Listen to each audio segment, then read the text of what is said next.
The crisis we face in this country today is a crisis of credibility. It's a crisis of character. It's a massive character flaw that is sinking us. And as I listen to Solomon carefully, even though I understand that it is his duty to fight for his corner, my heart sank again. My heart sank again because what dawned on me was the fact that, you see, it is said that when you are sinking, you need to stop digging. But it does not appear that our friends have realized that. You see, there are moments where you simply need to admit that I can't do it well, or I've made mistakes. And when you do that, you get greater respect and greater honor. But it looks like we are dealing with a group, and to a certain extent, you know what? We had our issues with President Akufo. I mean, was one of the most vociferous critics of his government. And we took him to the cleaners over many things that we thought were not right. And eventually got his government out of office. But you need to at least grant him his due. He was man enough to accept when he was wrong. And that for me is a minimum. That for me is a minimum. You need that to be a leader that deserves respect. And I'm talking about President Akufo, who was much younger. But we are not talking about a leader who is pushing 80 years. The oldest president in the history of our country. Now, so if there is anyone that is expected to show greater wisdom, greater love for nation, greater capacity to hold and unite a country and rise above the pettiness and the little-mindedness, it should be the leader we have today. The one we have seen has been an absolute catastrophe, not just in terms of competence, in terms of capacity to administer a country, but above all, taking us to what you call the levels of deception, the level of dishonor. That actually is where this country is having a crisis. A crisis of credibility. A massive character flaw that is sinking this country and literally destroying the very soul of this beautiful nation. Every day our children go to school, they sing our beautiful anthem, and it starts with God bless our homeland, Ghana, and make our nation great and strong. And part of the national anthem says, fearless honesty. Let us cherish fearless honesty. But what you have is one of the most deceitful, dishonest groups that has ever been. I think all over Africa, I don't think there's been a much more deceitful, more dishonest group than the group that we have today. It's a plague. It's a leprosy at its highest. It is a complete desecration of what leadership should be. Essentially leadership. I mean, leadership is not about having the answers to every problem. Leadership is not about knowing everything that there is. The most important thing is leadership, is trustworthiness. Can we trust you? Can we trust you to commit a nation into your hand? To commit the destiny of 30 million plus into your hand and the future of our children? Can we trust you? So it's not about having the knowledge to be able to solve every problem. No. If I can trust you, then I know that even when you hit a difficulty, you have what it takes to be able to call on different people, even when they don't belong to your party, in order to be able to find answers and find solutions. President Rawlings, bless his soul, was not exactly the most educated man. No. But you could trust him. And through that trust, he was able to bring what you call a true Congress. People from CPP, others from the Busia Danko tradition, others who were just revolutionary. He brought them together into a group to simply get problems solved. Some of the people who work under him were coming from different persuasions. But because you can see a leader that you could trust, the capacity to bring together in order to get answers. Now, when I heard the president, and Beatrice rightly mentioned it, you see, when you reach this level, and you still say that you are actually seeking collaboration with the IMF, collaboration with the IMF, what do you mean by that?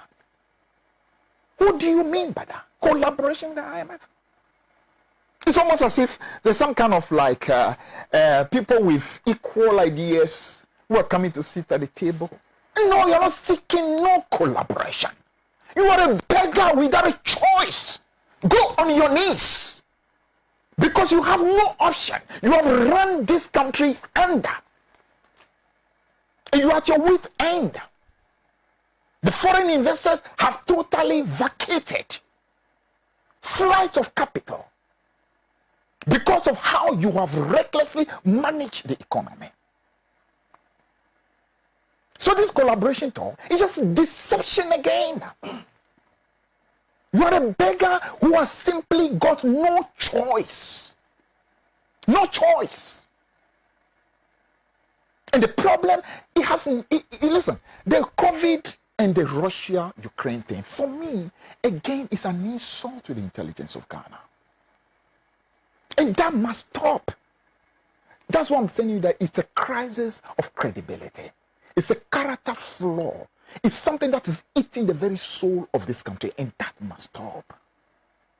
Now, we're talking about the president who a few years ago said that for $1 to be changing for 3.72 cedis, changing for $1 is an issue of bad leadership. That's President Nana Akufo-Addo, then candidate Nana Akufo-Addo. Bad leadership is what will make you change $1 for 3.72 cedis. Today, you have to use 8.2 cedis to change for $1. And somehow, it is not bad leadership. Somehow now it is Russia, Ukraine. Somehow it is now COVID. Yesterday, somebody actually said that, let me just quickly say that it was a very tragic thing that happened yesterday, the assassination of the former Prime Minister of Japan. Very, very sad thing. I mean, we should not get to that level. I was really shocked that it would happen. But somebody, Ghanaians as usual in their very creative capacity, made a little joke, not so much about the death, but to say that you will not be surprised if from today, our good friends, Nana Akufo-Addo, Baumia, and great advocate like Solomon will start saying that one of the main things affecting the Ghanaian economy now has been the assassination of the former Prime Minister of Japan. Because that is where it's going now. It's becoming ridiculous. It's becoming ridiculous. No, as I said, I mean, be man enough. If you took on your predecessor and said the depreciation of the currency, which at the time was 3.72 to $1, was because of bad leadership, be man enough to say that what we have today, which is far worse than what happened, is because of bad leadership. Be man enough. That's what it is about. Trustworthiness, credibility requires that you look it in the face and say, listen, I hold my hand up. I should have done much better. But no, they would not. They will not. Now let me now begin my analysis. You know, where we are, we should not be. If it were not for the thinking of our friends that this business of governance is all about spin and PR. Somehow they believe that, you know what, all you need to do is to just spin the people. So first and foremost, in opposition, they created an impression that it was an easy job. Why? There's no need for borrowing for roads, Baumia said. All you needed to do was to tow the roads.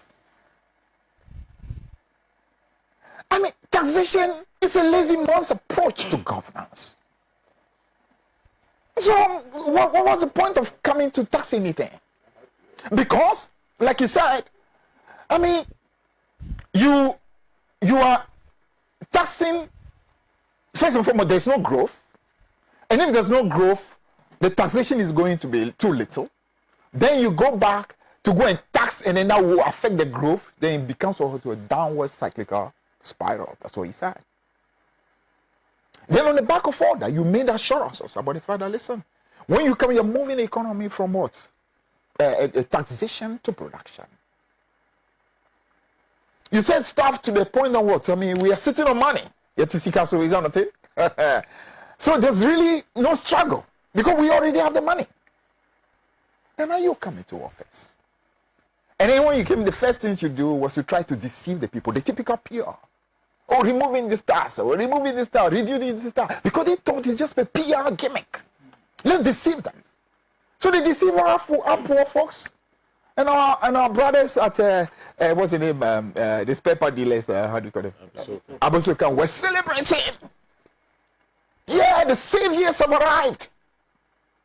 They're removing taxation, reducing, making life easy for everybody. How do you expect that you can actually take over a country and expect expenditures to go up? Because all the things they promise, $1 million for every constituency, every district will have one factory. And in fact, their original promise was that they will make sure that based on the available raw materials in every district, they will build a factory.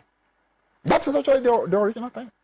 Not the fake thing that they have today. Where, for example, if you have some small water producing company, they'll come and see you and tell you that, oh, we have some tax exemption for you.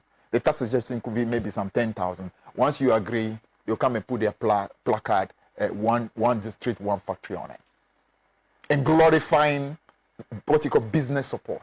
Way back in the days of the NDC, we have what you call the Business Assistance Fund. That was not even a loan. It was virtually grants that was being given.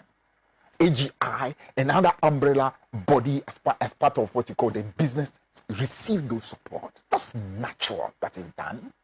Have you seen any government putting in any of those things, one district, one factory? Under President Mahama? I mean, the initiative, in fact, as a great minister, at the time Haruna was trade minister, the support that came from Edith, or then became EDIF, to the various, what you call, in people not just within the agricultural value chain, but industrial value chain, the support, the amount of money that went to them, massive. That was actually the reason why we went ahead to set up what you call the Exim Bank, to be able to provide real support. And all this support was given. In the poultry industry, in the agricultural value chain, in the industrial value chain. I mean, money that we granted to the pharmaceuticals. I mean, not peanut, solid money.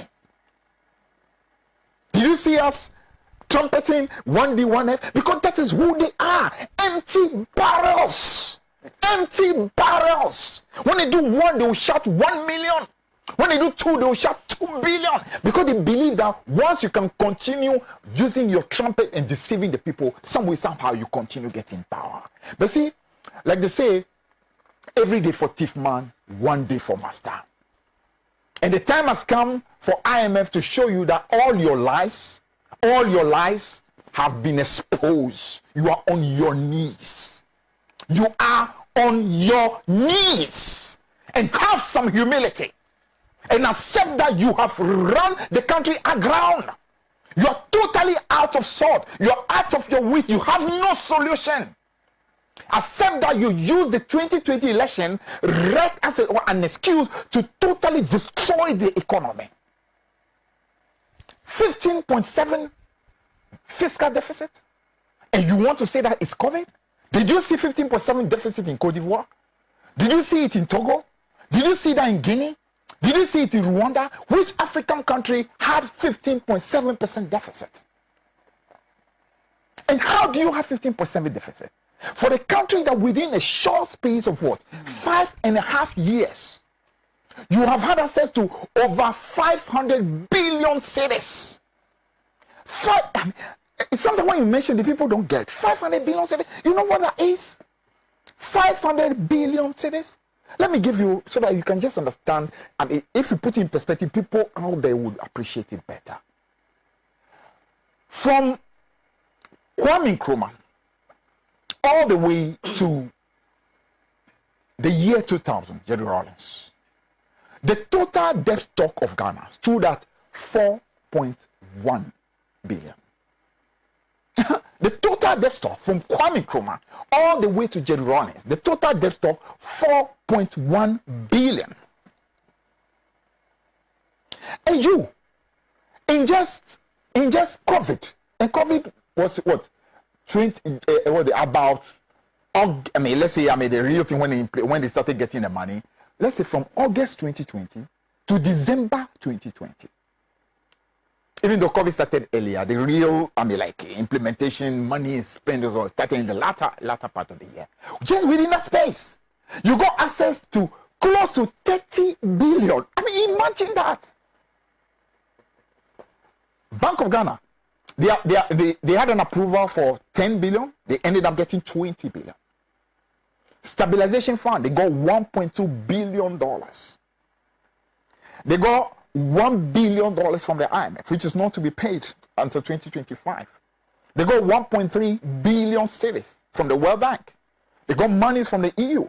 You put all of that together, that is close to what? 30 billion. From Kwame Nkrumah to Rawlings, 4.1 billion. And within a space of 4 months, you have access to about 30 billion cedis. And you are talking about what? Fiscal slippage? You are irresponsible. In fact, this is what you call downright criminality. This is a crime being committed against this country. Between 2009, when Prof. Mills took over, until 2016, when GM exited, the total amount of money, in terms of debt stock, was 110 billion. 110 billion. And just within COVID, you have access to about 1/3 of that money. The money that we had used for the period of 8 years to build all the things that you can talk about. Whether it's a trouble gas, which is a game changer, or whether it is the exchanges the interchanges that you see, or whether it is the road network, or the expansion in electricity, or even the transformation of the energy sector. The solution that we brought to do so. The hospitals, the schools, everything that we have done, everything has been done with that envelope. 110 billion cedis. And you have just within 4 months, 1/3 of that amount.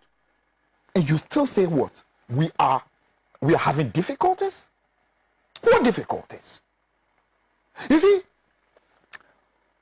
when you refuse to tell the truth, and continue to spin and spin and spin, you spin yourself out of control. And that is what has happened to them.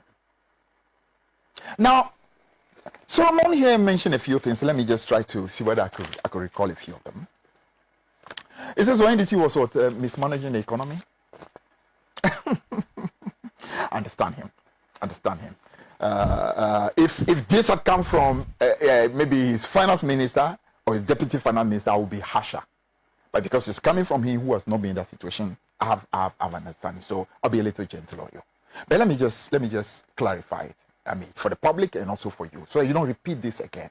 Because when you repeat this again, anybody who understands what the subject matter is will have a problem with you. Listen, in 2016, when we handed this economy to you, growth stood at 3.4%.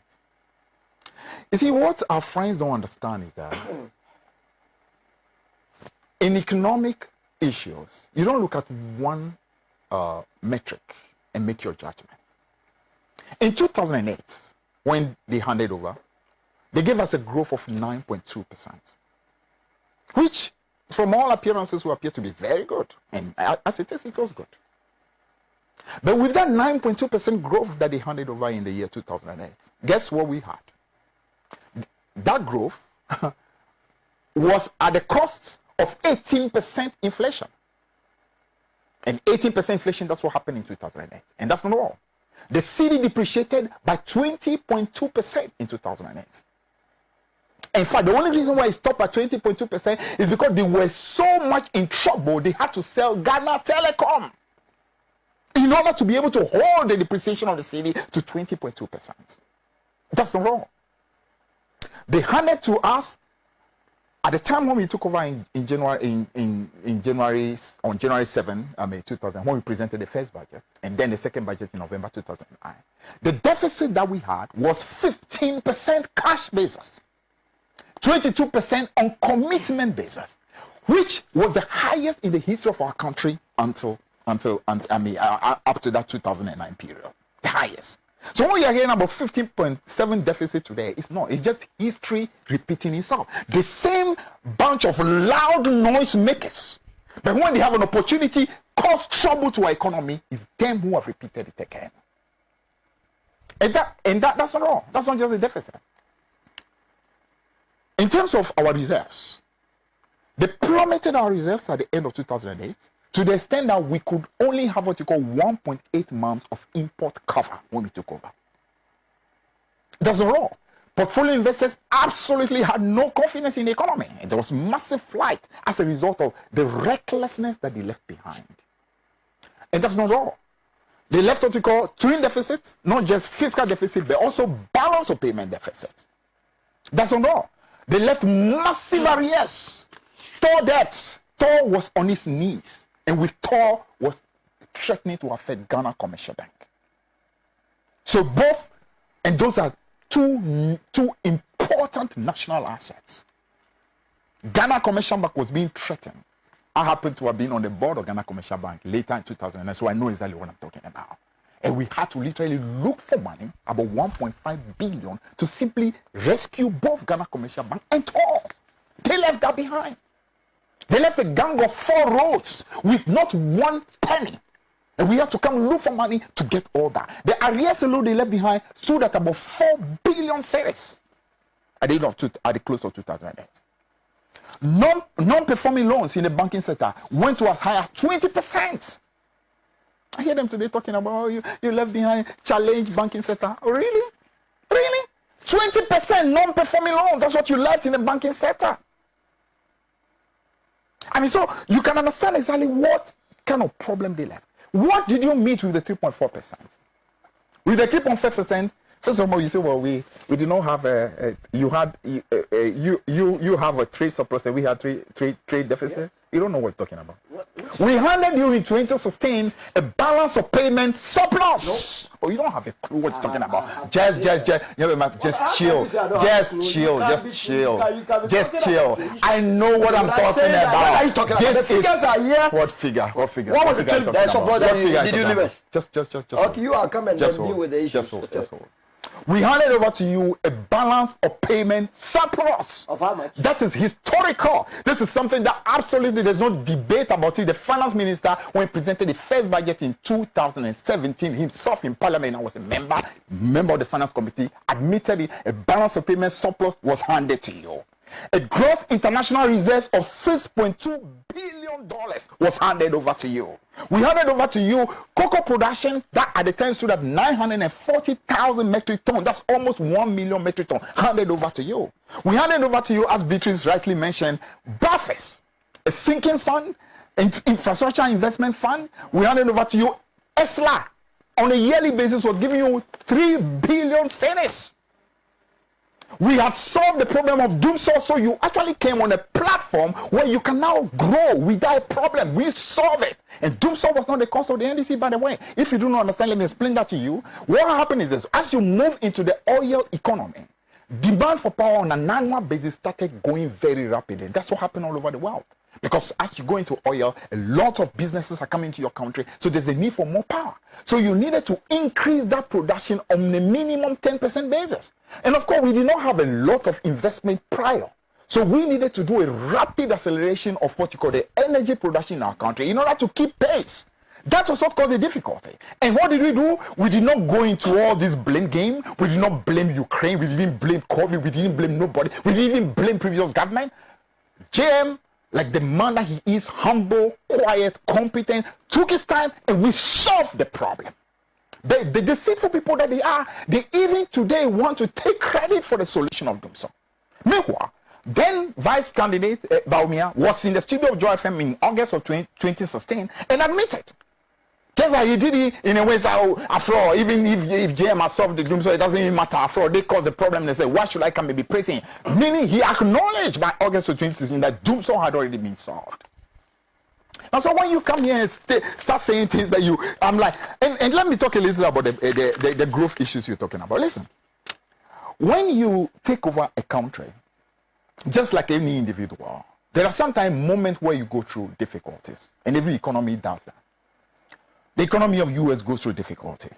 That of Japan goes through difficulty. China goes through difficulty. It happens. But you see, the strength of an economy is how, in spite of difficulty, you can still remain resilient. That is what shows that an economy is strong. And let me give you exactly how strong the economy was that we handed over to them. When we handed over to them in 2016, what he called a growth of 3.4, the non-oil growth in that year, 2016, stood at 4.2%. Even though we had solved Dumsor and given to them, when they took over in 2017, the non-oil growth for the whole of 2017 was exactly the same 4.2% that we had when we were resolving issues like Dumsor and having challenges with the tariff bearing of the FPSO, which reduced our oil production down to 70,000, and we had only one oil field. The whole of 2016, we had zero financing from the whole Bank of Ghana. You in 2020, as a result of COVID, you got access to not less than 20 billion from Bank of Ghana. We got zero. But we're still able to deliver non-oil growth of 4.2 in 2016, the same as you had in the whole of 2017 with all the platform that we had given you. And you dare tell us that we are mismanaging the economy? Now let me explain something. You see, growth goes through cycles as well. When we took over in 2009, because of the difficulties they left with the economy, growth in that first year struggled. So we got about 4.8% growth. Why? Because when you go through a period where there's so much instability, you needed to rein in expenditure and try to rack up your income, your revenue, in order to bring about some stability. So we went through that period of trying to attain something. So we got about 4.8% growth in the first year. The second year, we got 8% growth. And that was before oil. 8% growth. The following year, we got 14% growth. Even though it was because of oil, the non-oil economy was 8%. That tells you that it was a comprehensive growth, both non-oil and oil. That's that's in the year 2011. And in that same 2011, we had brought treasury bills rate down to as low as 9.2%, single digit for treasury bills. You guys, we handed over to you at the time we were leaving office. Treasury bill rate had come down to 16%. They spent 4.5 years. They never got close to that 9.2% for treasury bill. The treasury bill for them remained around 13%. Just 3% lower than the 16% is when we were living in office. And then we hear them, we brought what interest rate down? We took interest rate down from 26% where it was about 2014-15 and brought it down to 16%. That's 10% reduction in interest rate. You came into office with all these huge resources available to you. You could not move treasury bill rate below, more than 3%. You took it from 16, left around 13. And that 13 is for short-lived. Today as we speak, as of yesterday, when you ask for 91 treasury bill, it's up to 25%. And even that 25, you can see it's not even reflecting. Because if your inflation is pushing north of 30, your treasury bill rate should be absolutely in order to give what you call positive return on investment. You understand? So when talking about growth, that same growth trajectory I'm talking about continued through to 2012. 2012 we had 9.3% growth. Have you, with all your achievement, have you even gotten 9% growth over the last 5? If not, the 8% you are boasting about came because we handed over to you 2 oil fields, 2 massive oil fields, which in addition to the jubilee that we had, was giving you close to 180,000 barrels per day. The World Bank, the IMF, all the international financial market credit rating, all of them predicted that the growth of Ghana, they predicted it even in 2016. The growth rate in Ghana was going to be not less than 8% in the year 2017. Now, when you come and inherit what you call somebody's work that is giving you that growth, the least you can do is to show gratitude. Show some gratitude. And not to be here and trying to literally point wrongly at the person for whom you are even getting that growth. Show gratitude. But that's the problem. A toxic means of ingratitude and deception, that is what is causing the problem of Ghana today. Now, so, in terms of growth, we had to go through a period of consolidation from 2014. The reason is simple. One, the spiraling effect of the single spine salary. And by the way, that single spine salary, guess where it came from? From them. Another act of irresponsibility. In the last minute of their exit in 2008, they announced a single spine salary. When they knew there was no preparation, no money, nothing. Yet, it was a measure they announced. And when you take over with such a measure, with what you call hundreds of thousands of workers who have been given that assurance, you have no way but to try to go ahead with it. And we went ahead with the single spine, and that caused a complete change as far as the public sector wage in our country was concerned. It jumped from $2.5 billion on an annual basis upward to 7.5 and started galloping all the way up to about 12 billion. And that's very difficult to deal with in the immediate. So the spiraling effect of that single spine started hitting us. That was the time when President Mahama said that the meat had gotten down to the bone. They didn't understand it. They went all over the place as like they do without having information. They jump. Oh, it means he's totally run down the economy. The economy is so bad that he says everything is gone. The meat is gone, only the bone. But didn't understand what he's talking about. He was simply saying that, listen, as a result of that single spine salary, if you took, for example, the compensation package, that is the amount of money we pay for workers' wages and their arrears. You add to that what you call the interest payment, interest expense, the debt service. You add it to that. You add statutory funds to it. Effectively, everything was gone. That was even, he started saying this at 2013.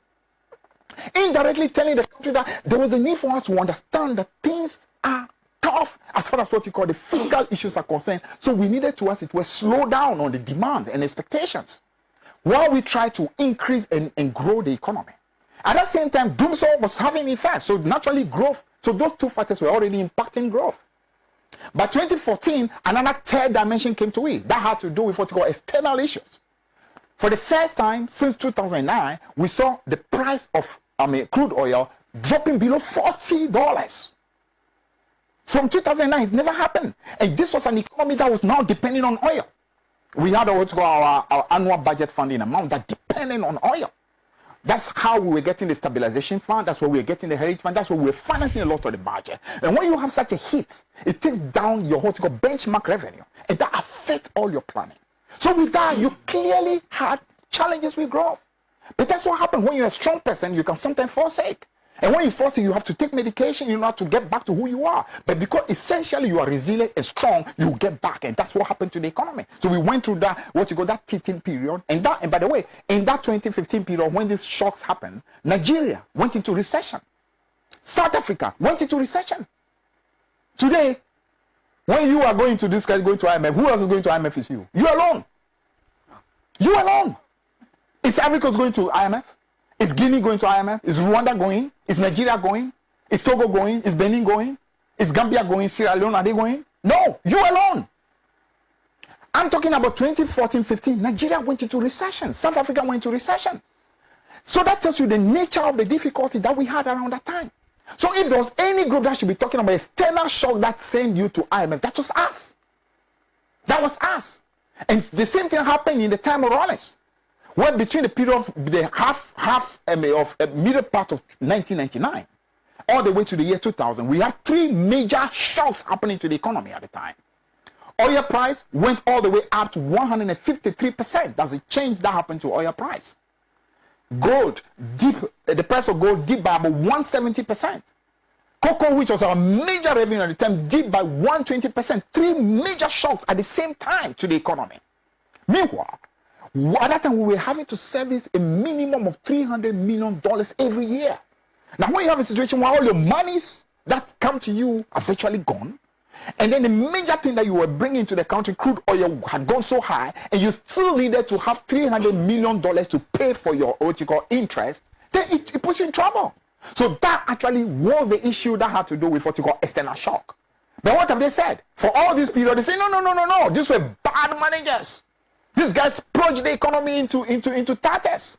These guys were bad economic managers because they depend on just one metric. They went to 2000 and saw a metric of 40% for inflation. And by the way, if it were not for this IMF thing, I'm telling you that inflation within no time will cross that 40% that we had in the year 2000. Already, I'm talking about inflation that by this coming week, we are sure it's going to be going beyond 30. You understand? So, by and large, the problem we have has to do with people who simply do not want to tell the truth. And because they have continued to lie and thinking that they can shout all these their slogans, 1D, 1F, then you can't even. I mean, look how it's going. 1V, 1D. And pawns that are unusable. Pawns that are unusable. You cannot use those pawns anywhere. And those are the things they trumpet about.